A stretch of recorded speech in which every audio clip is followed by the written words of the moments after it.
السلام عليكم ورحمة الله وبركاته. معاكم مطبخ سيسي. ازيكم يا حبايبي عاملين ايه؟ بصوا بقى النهارده معانا هنعمل اكله حلوه جدا جدا، طبعا مفيده قوي للعظام. اهالينا كانوا بيعملوها زمان بقى، ربنا يديهم الصحه، بس كانت تحسوا بقى بتتفرفت كده في الطاسه بصوا بقى النهارده هنعملها بطريقه جديده ان شاء الله، هتعجبكم جدا وتعجب الاولاد جدا، وهياكلوها مش عايزه اقول لكم يعني هياكلوا صوابعهم وراها. تعالوا نشوف هنعمل ايه. اهم حاجه ننضف البسارية كويس، طبعا هي كده لسه انا حطاها من الكيس على طول على الطبق، لسه ما نضفتش ولا غسلت. بصوا هنعمل ايه، طبعا ايه تنظيفها سهل جدا. هناخد واحده كده اهي عاديه خالص، هنقطع الراس بتاعها كده بصوابعنا بس كده. لو فيها اي حاجه طبعا ايه معدتها دي كلها هنشيلها اهي وهنشيلها. ودلوقتي اهي الكميه كلها بعد ما اتنضفت وخلصت، الكيلو عمل الكميه دي بعد التنظيف اهو، واتغسل كويس. على فكره ما اتغسلش بملح ولا خل ولا الكلام ده خالص، لانه بيخلي الاسماك تتهرى او اللحوم عامه.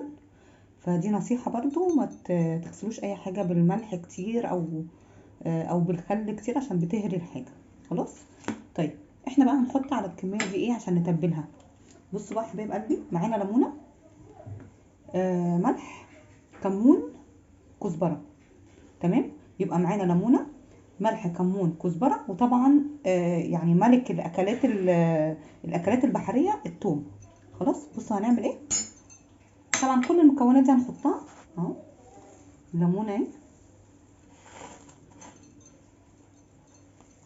اهي بعصر الليمونه كده تمام. بحط بقى المكونات كلها على بعض عادي خالص، نقلبهم.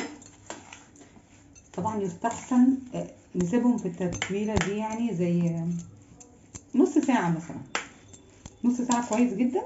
قبل بقى ما اوريكم الطريقه الرهيبه ازاي هنقليها من غير ما تتفرفت مننا، من غير ما تفك مننا في الزيت، هنعرف دلوقتي. تعالوا بقى نشوف يا حبايب قلبي ازاي هنعملها. بصوا بقى انا مسمياها انا وعيالي كفتة السمك عامة يعني. بصوا هنعمل ايه. طبعا معانا البسارية اهي زي ما قلنا خلاص تبلناها.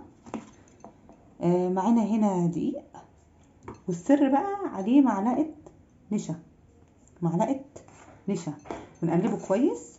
ممكن تحطوا شعرة ملح، توابل زيادة لو التوابل اللي على البسارية مش مكفية، لا ممكن تحطوا برضو ايه شعرة ملح كده، ومعلقه ايه نشا. طب النشا دي بتعمل ايه؟ النشا ديت بتخليها ما تشربش زيت على النار. خلاص بصوا بقى هنعمل ايه. احنا كده ايه جاهزين.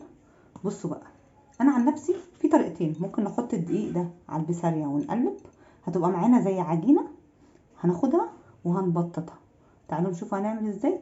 بس انا عن نفسي يعني بفضل ان اخد جزء جزء. بصوا كده انا عامله ايه، انا اخدت جزء اهو على جنب، وهبدأ اخد حبة في ايدي اعملهم زي الكفته.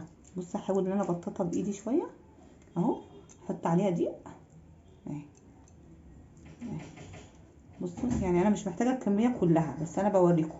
بصوا ممكن نعملها كده زي الفلافل. بصوا اهي، احنا كده خليناها كده ايه كده جاهزه على القلي.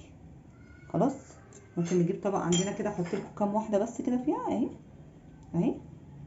حطيت لكم كام، هعمل لكم كام واحده كده بس دلوقتي عشان ما اطولش عليكم.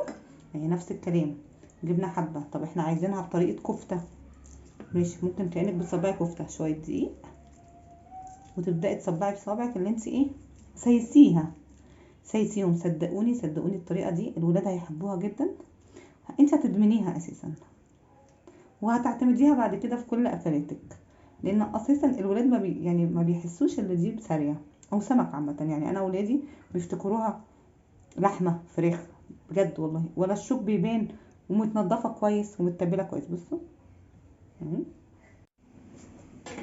كده. بصوا بقى، بصوا احنا بنقليها عادي خالص، هننزل كده بالراحه واحده واحده اهو، واحده واحده في الطاسه. دول التلاته اللي احنا عملناهم مع بعض يا حبايب قلبي.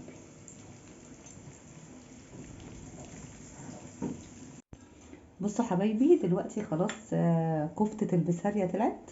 بصوا الجمال، بصوا الجمال، بصوا بصوا من جوه عامله ازاي. بجد مش شاربه اي زيت خالص، ومستويه ومقرمشه من بره، وريحتها بجد خيال. جربوها مش هتندموا ابدا، جربوها وادعولي.